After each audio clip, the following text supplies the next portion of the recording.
Hey guys, thanks for tuning into the channel and watching. This is how to make an 8x10 DIY shed all by yourself. If you're interested in making a shed by yourself, you don't want to pay these outrageous prices that they're charging you now, and then all the permitting and all that, no permits. Stick around and let's see what we built. If you want to build a shed just like this one that's behind me, an 8x10 with a loft, totally DIY, did it totally by myself. It's not that difficult if you know what you're doing, and I'll walk you through the steps nice and easy. So stick around and let's see how we built this thing. So first and foremost, what you want to do is you want to pick a site where you want to put your shed, and you should have anywhere from 3 to 5 feet of walk around space all around the shed. Code calls for 5 feet free of any structure all the way around the shed. I believe I have 3 feet all the way around between the fence that I put up there. What you have to do before you do anything is cut the pressure treated wood to measurement. If you see the picture here, this was supposed to be a 10-foot piece of pressure treated wood, 2x6. As you can see here, it's longer than 10 feet.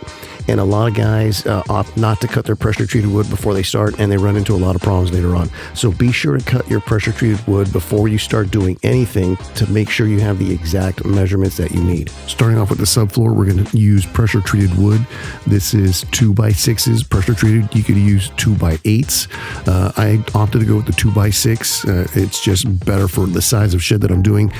All right, so your wood is all cut and ready to be laid down. Before you do that, pick where you want to put these tough blocks. These 2x6s are actually going to go on top of them, and you could use gravel. I just took a little bit of topsoil off and poured gravel in that area, and that prevents that from settling unevenly. It keeps it where it's at. When we're doing our subfloor, we want to put these 2x6s 16 inches on center apart from each other, and when you do nail them to the exterior 2x6, come back and use hanging joists to reinforce that. If you can see in the picture here, the 2x6s are nailed to the wood with 3-inch nails, and they have hanging joists in all of them at each side. That's code also, by the way. So once you have the 2x6s nailed to the outside beams, be sure to come along and use hanging joists on all of your 2x6s. All right guys, end of day one, what we basically did is laid out the foundation for our subfloor. We used tough blocks on each corner. You'll see the video, put a nilly on it. And I used all-purpose gravel. That was just an easy way to level everything off to make sure the whole platform is nice and level so you can start building on top of it. What I did forget to put is my anchors, and these are these duckbill anchors. They're really cool. They go down about 35 inches, and the concept behind that is when you pound them down, they have this rod that comes with the kit, and you put them just like that and you pound it down, goes 35 inches, right? And then when you take this bar out, when you take that bar out and these open, it pulls against the earth. And supposedly the selling point on these is each one of these hooks is rated for 1,000 pounds. I have 12 of these, so theoretically I'm gonna have a 6 tons of lifting force that's needed to lift up that platform when the thing is empty, theoretically. So that's all I have left to do before I begin on the walls and the framing. I did forget to put them on before I laid down the OSB board. I did use 3/4 inch OSB for my subfloor with 3.5-inch galvanized nails on my nail gun. What else can I tell you? So I got to go back, and what I decided to do is use these galvanized carriage bolts, or lag bolts, carriage bolts, I'm sorry, and drill them through the 2x6, the rims all the way around, and that's the attachment point where these circle eye hooks are going to go into, but I forgot to do it after I laid my first platform down. So now I have to figure out a way to put them underneath with that platform on, because there's no way I'm going to take it off. So let me go ahead and do that, and then we'll start on the walls and framing, and we'll take it from there. But hopefully you enjoyed some of the videos that I showed the process beforehand of what we got all the way up into here. I wasn't going to show a whole lot of that because it's basically just laying a subfloor. So let me go ahead and put these on, and we'll come back when it's all done. All right, so as you can see from the picture here, my anchors are in. I use these big washers to hold the cables in place because they're kind of going everywhere, so make them less of a tripping hazard. Anyway, today we're going to do rafters. Before you start on your walls, you have to do your rafters. And if you could see behind me here, I did a template of how the rafters are going to be. And before I show you a little bit more, I'm going to show you exactly how I came to do this. I'm going to do a 6/12 pitch. That means for every 12 inches of length, it's going to raise 6 inches. Not just that, we also have to do a bird mouth cut so that the end of the rafters that are on the top layer or the top beam rest flat on that 2x4 that's up there. That's not just a little piece of wood. So I'm going to show you how to do that using a speed square. But once you have that done, then you realize what type of angle you have. And when I do a 6/12 pitch, it comes out to a 22.5 degree angle. And that's, if you have a miter saw, you just set that nice and easy. But let me go ahead and show you how I came to do a bird's mouth cut so that 2x4, that rafter rests flat on that top cord of the what is to be the truss plate, or what the trusses are going to rest on. So let me show you how that works. Okay, so here are my two halves of my trusses, right? Depending on how wide your subfloor is, you find the exact halfway mark. And I did that right here. And here's my halfway line, and I used the chalk mark on it. And that is where the center of the trusses line up, right? With your 22.5 degree cut. And then I did these blocks right here to hold the wood in place. So when I come with the new truss, all I have to do is just put that in place, and it's exactly where it needs to be, right? And then when I go to the end over here, I'll eventually cut out that bird's mouth to where it rests on there exactly how it's supposed to, like I showed you earlier. So everything lays flat on there.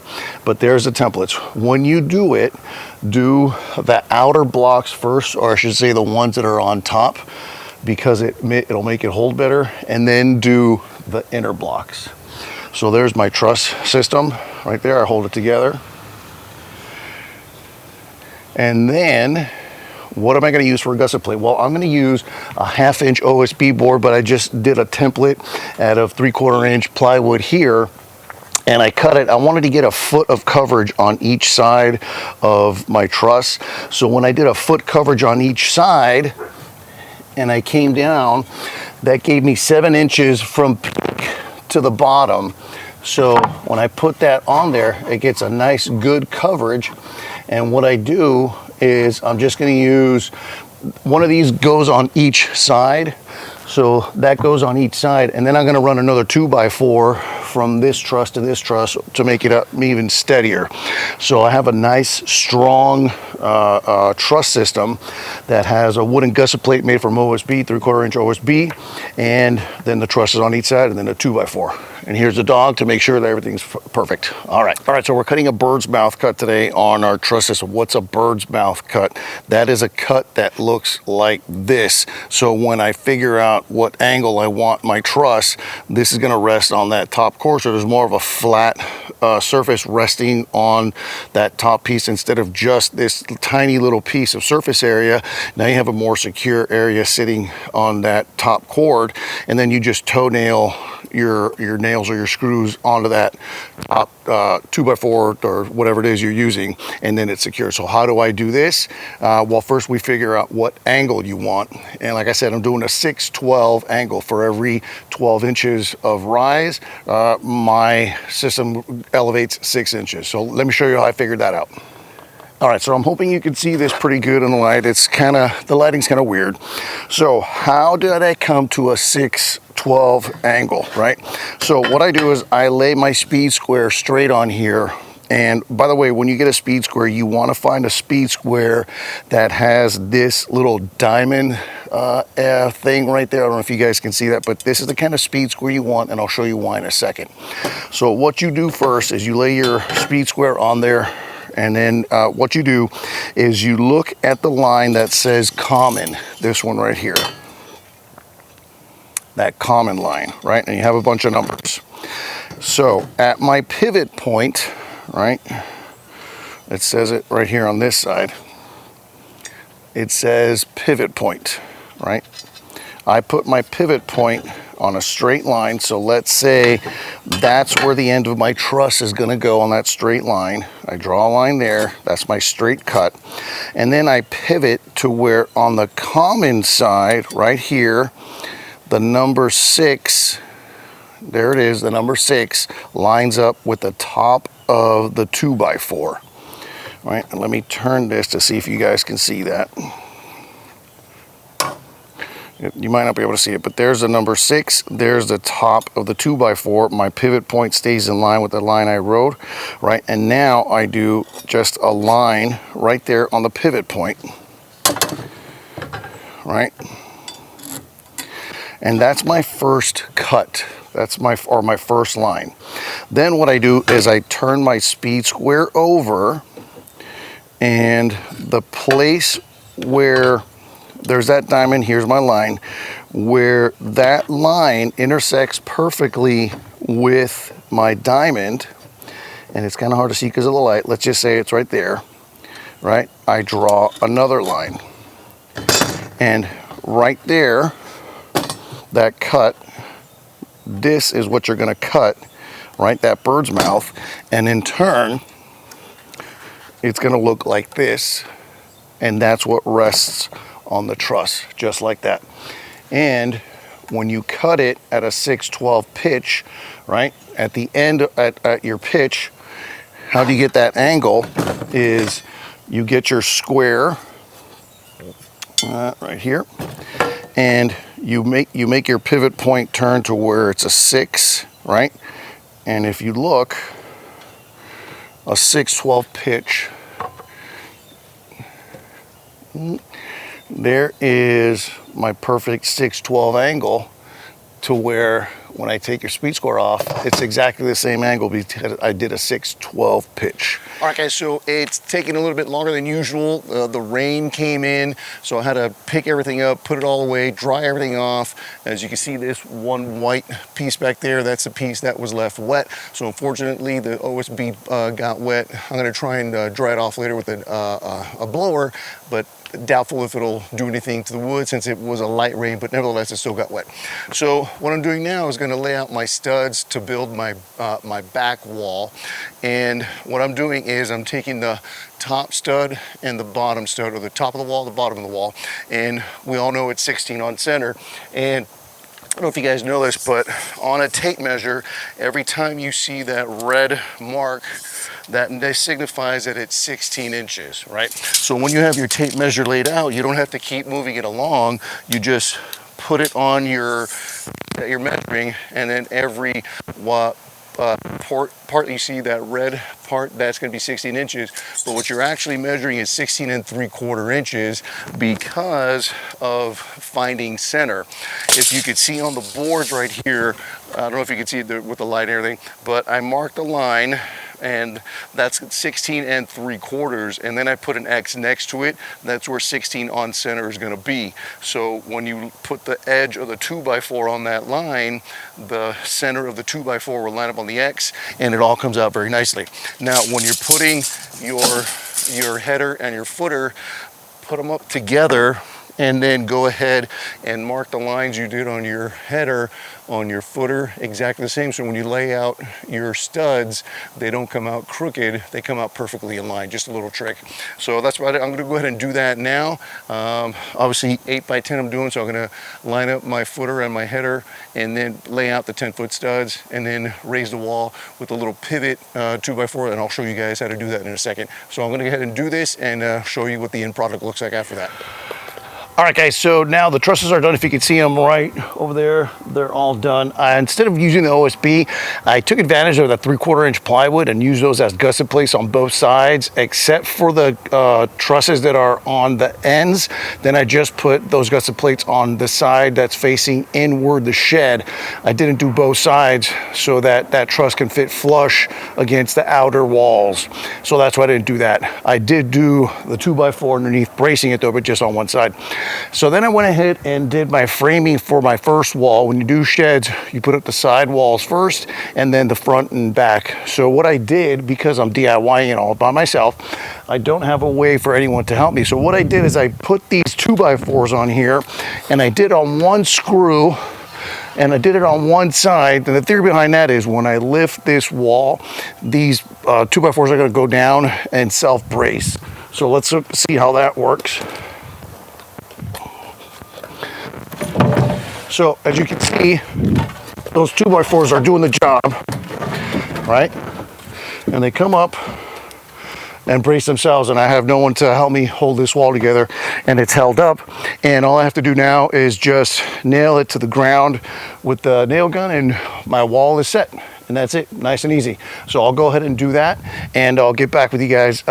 One thing I will do, I don't have it with me, but I'm gonna lay this wall back down, and where that bottom 2x4 meets the floor or the subfloor, I am gonna put liquid nails just to have a tighter bond between the wall and the floor. So I'll go ahead and do that. I don't need to show you, you know what it looks like. I'll just run a nice bead all along, lift up the wall, it's a nice contact, and then nail it down, and then start on the other wall. The other wall is a little bit more tricky because my window is going to be there, so I have to frame that out with a king stud and a jack stud. If you remember, our king studs go all the way to the top. Our jack studs are 81 inches, no matter if you're doing a door or a window, because doors and windows theoretically have to meet at the top to be even. So that's why your jack studs are always 81 inches from the bottom.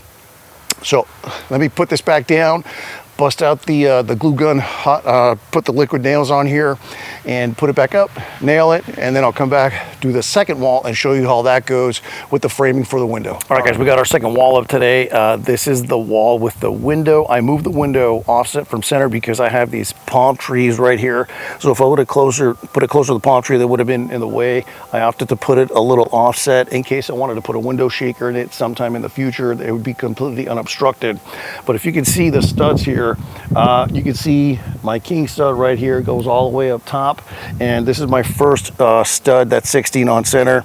And if you continue, look at the cripple studs that are down here, they come in line with every 16 inches on center all the way through. No matter if the sill stud is here or not, you continue your 16 on center all the way through. So I have my 16 on center, next one here, my king stud that goes all the way up, and my jack stud that goes up to the top sill with another cord on top of that. And then my cripple studs continue up on top of the sill, and then big open window. And then obviously, like I said, my cripple studs down here. And then again, jack stud supporting the upper sill, king stud, and then 16 on center all the way. And if you look up top, I added another 2x4 up there, and that's to give it strength when I finally add the trusses. So you can see it's very simple, nice and easy. Just laid it all out, brought the wall up, supported it with my pivots, my pivot 2x4s as I showed you on that first wall I swung up.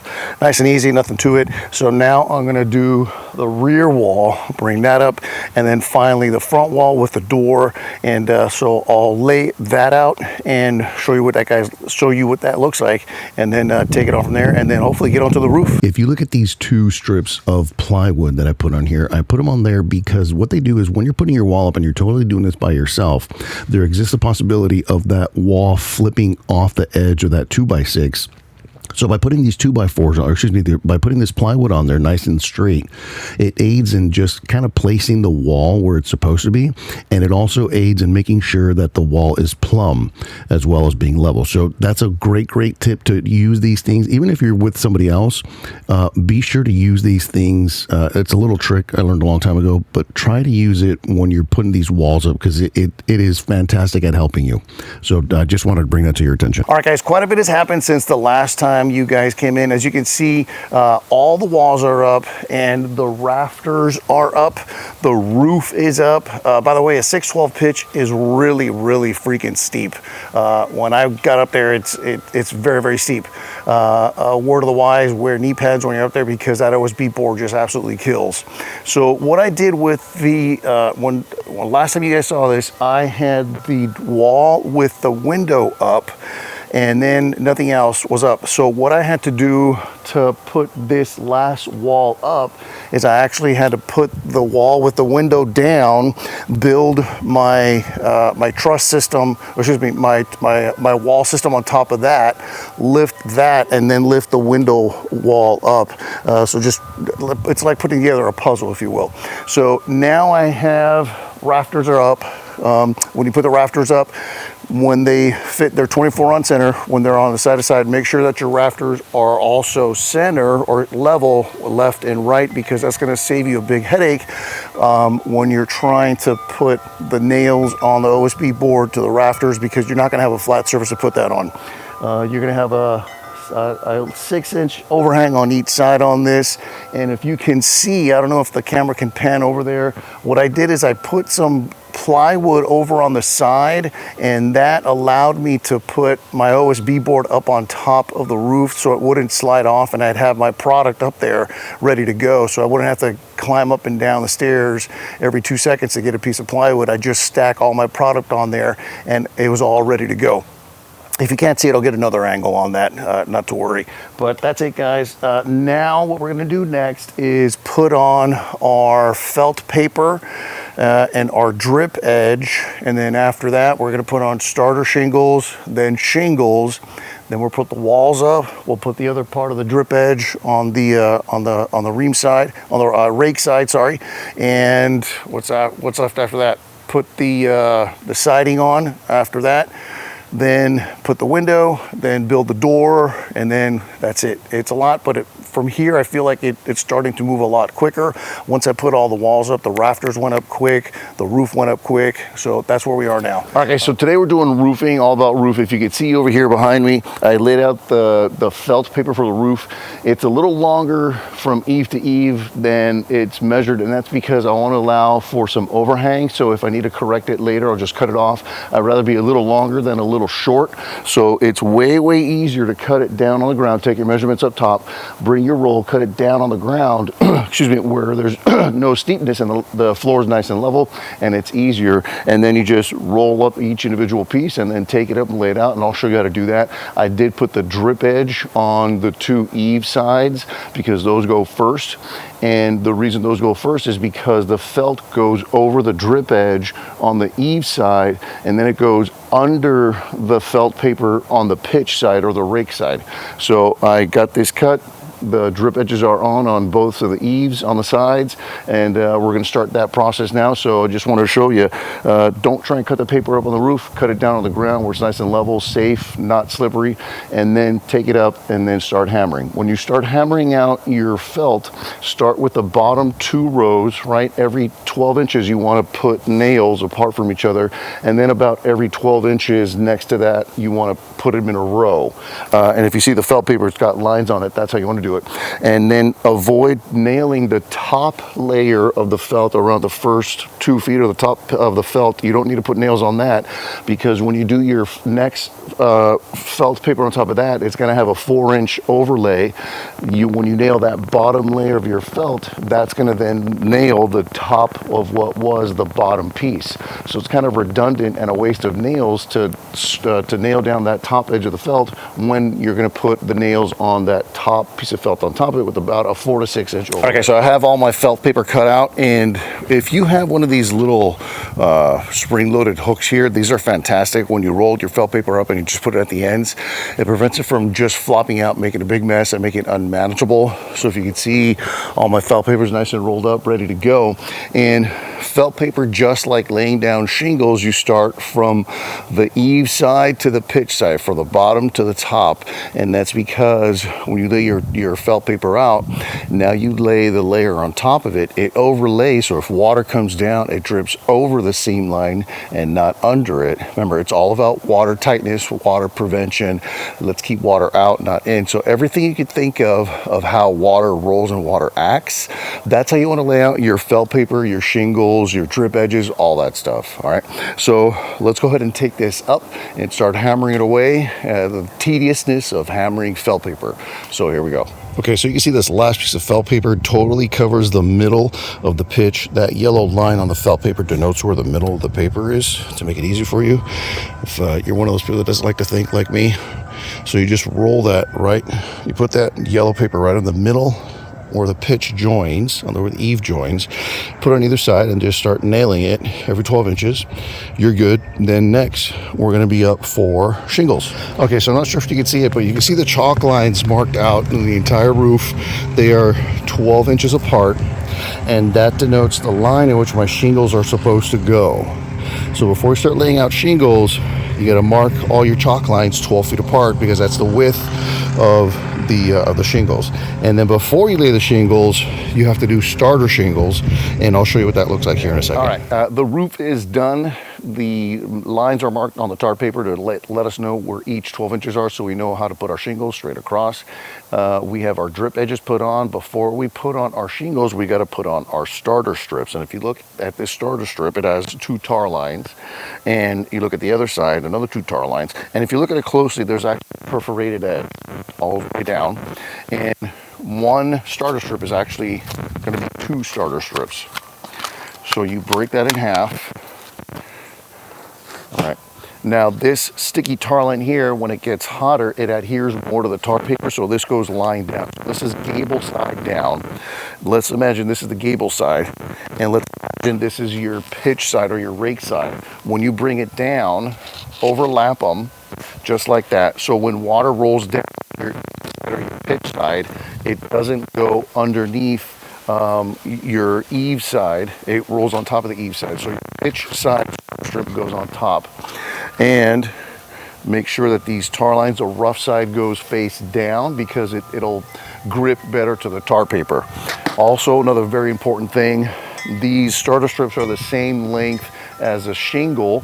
So when you start your starter strips, cut the first 12 inches off so they're offset, because you never want lines to intersect, right? If you want when you put your shingle line on here, they're the same length. You never want those lines to intersect. That's a big no-no in roofing. Never intersect lines. Always offset. Everything's always offset. So when water runs down, it doesn't run into a line. It runs continuously onto another shingle, and so on and so on and so on. So on your first starter strip, all the way around, cut the first 12 inches off. That way, this is going to be offset to where you meet up. When you butt up your next starter strip, it's going to come underneath that existing shingle that's already on there. And when it starts raining, it's going to just give more waterproofness and avoid the possibility of water getting down into the wood. Like I said, water travels the path of least resistance, so we want to avoid any chance that we could get moisture into the structure or the wood. That thing's just done after that, right? Especially in a climate where it rains a lot, like Florida. We have wet seasons and a wetter season down here. It never really stops raining. So that's about it, guys. Let me go ahead and start this, show you what that process looks like.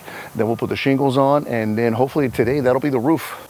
All right, guys, a lot of work has been done since the last video I took, little segment. Roof is complete except for the ridge caps. There are packets of ridge caps you can buy, but if you have leftover shingles, it's very simple to make your own ridge caps. What I'm talking about the ridge cap is the shingles come up at the eave, at the top, at the pitch, and then you have a gap. You have to cover that gap, ridge gaps, right, using shingles, and you cut this in thirds, and you just use your utility knife to cut it down the center, measure the length of the shingle, which is about 39 inches, divided by 3, you get your thirds, and then you have 3 ridge caps per shingle.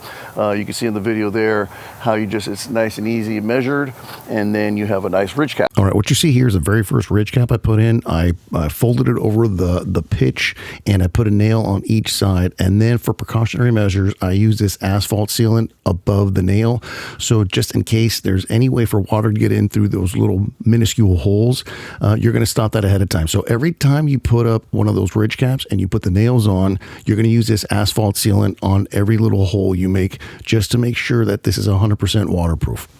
All right, so as you can see, the roof is done. The ridge caps are in place.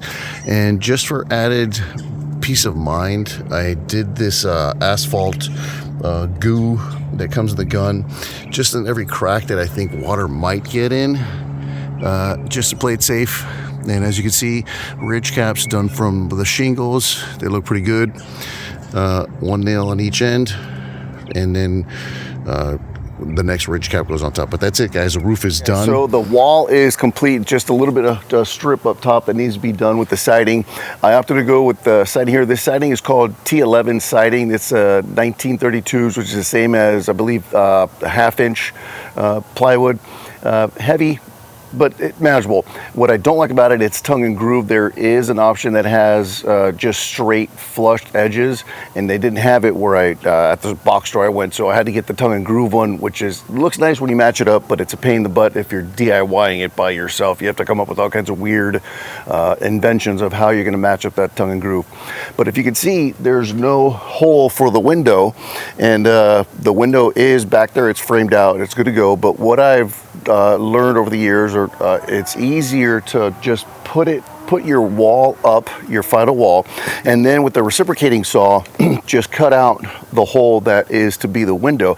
And remember, it doesn't have to be perfect because we're gonna use trim at the end to make it look nice and neat. So don't worry about how it looks. Just as long as the window is to the dimensions of the opening, you're gonna be good. But I recommend using a reciprocating saw. Makes your life a lot easier. You can also use a jigsaw if you want. Jigsaw's a little harder to do plunge cuts. With the reciprocating saw, if you give a little bit of an opening or something, you can do a plunge cut, so it's easier and it's a lot faster as well. It doesn't have to be neat. That's the thing about it. So I'm going to go ahead and cut the window here, the opening, and then try and hang the window and then just truck it along. We got the roof done. This wall is done now. I'm going to cut the hole for the window, hang the window, and see what goes from there. All right, let's keep watching.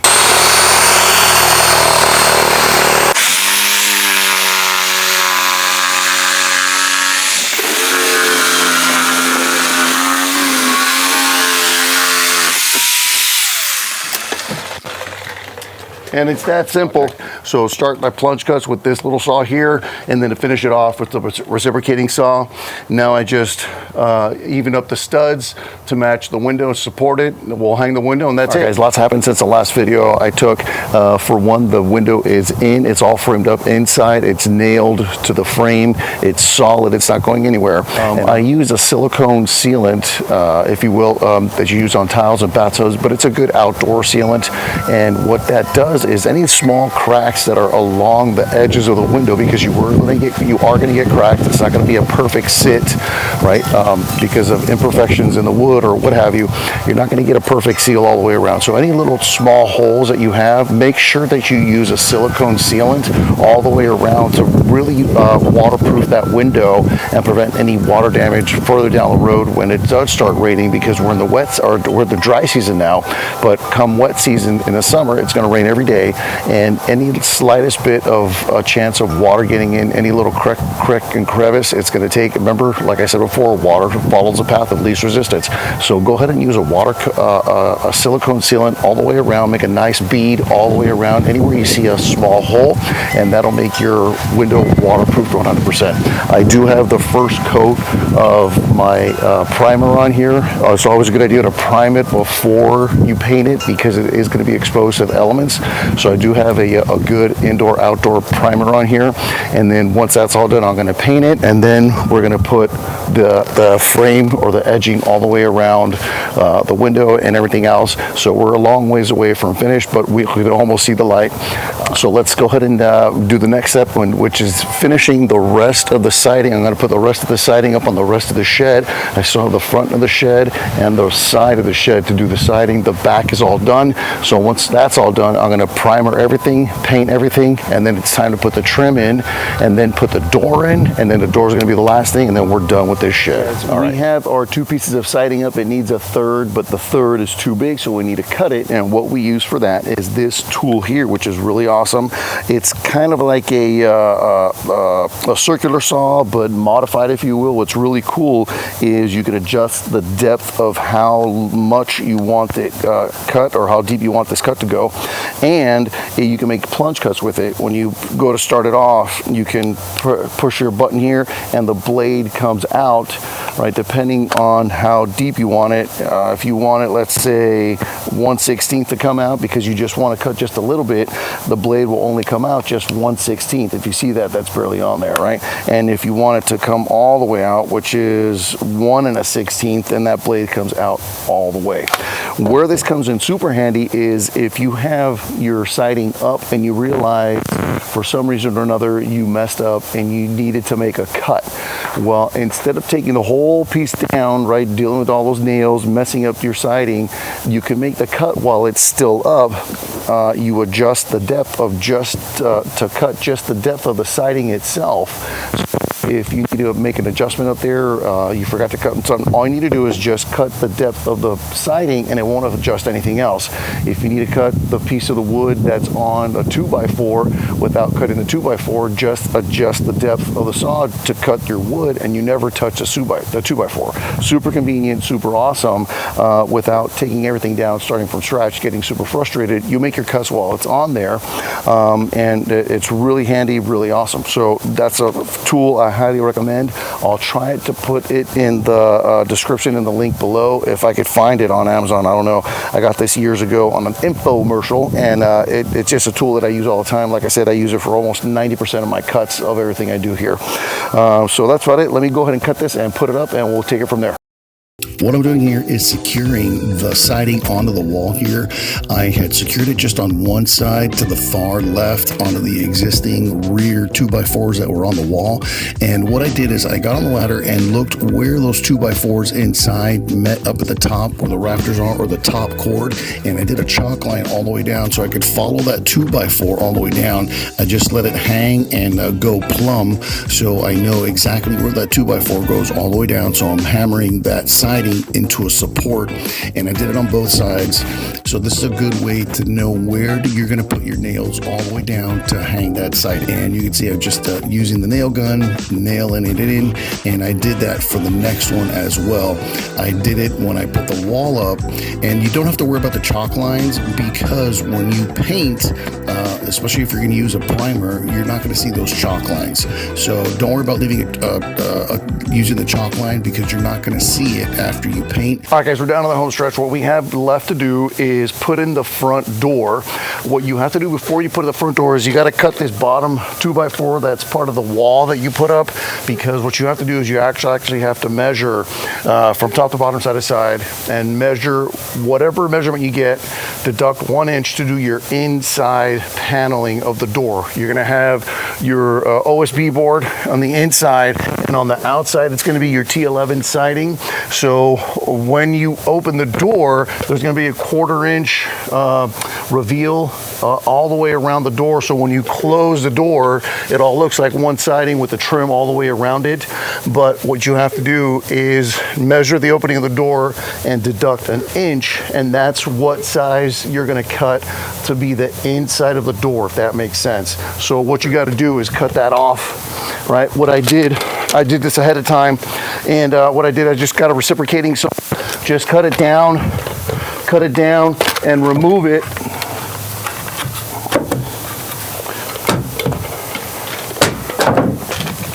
Right, there it goes, remove it. Now you have the true opening width of the door, or height.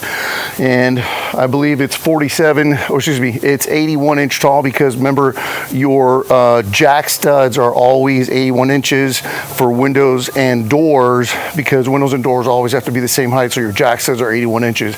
So with this stud on there, it was 81 inches, so now that's going to be different. But from 2x4 to 2x4, I got 46 inches, so I'm going to make my my backing 45 inches wide and 80 inches long. Okay guys, so I measured my opening height and width, and these are the dimensions I had. When I put it on my OSB, I'm not going to put my 2x4s like this, how you normally would do it. I'm going to put them like this because I want more of a surface area. So when I start nailing down this board, I have more of a surface area to secure the siding on the other side. So if that makes sense to you. So remember, when you do this, you got to adjust your cuts, because now your cuts, right, this is what your cut was normally for. Now you just expanded your height. So remember to adjust for that that size difference when you move your 2x4s in a different direction. Okay, so what we're gonna do is we're gonna square these off. We cut our panel. Here it is under here. I laid the 2x4s down, made the adjustments on the cut when I laid the 2x4s on the flat surface. And what you do is 2 5/8 screws, all weather screws, galvanized if possible, and you put one on the corner and then one every 12 inches on center. That gives you your platform. Then you get your T11 siding, you bring it on here, you measure it, the opening of the door, right? Luckily for me, it's the exact width. So now I have 2 factory cuts, actually 3 factory cuts. So it's gonna be nice and level on here. And then I put this over this panel here. And what I need is 1 1/4 inch overhang on all sides. This is gonna take a while, right? But if you measure it at the corners, it's gonna take a while, but this is where patience pays off. And you want to measure, get that measuring tape right where the 2x4 is and measure it at the corners. I'm about 1.5 inches here.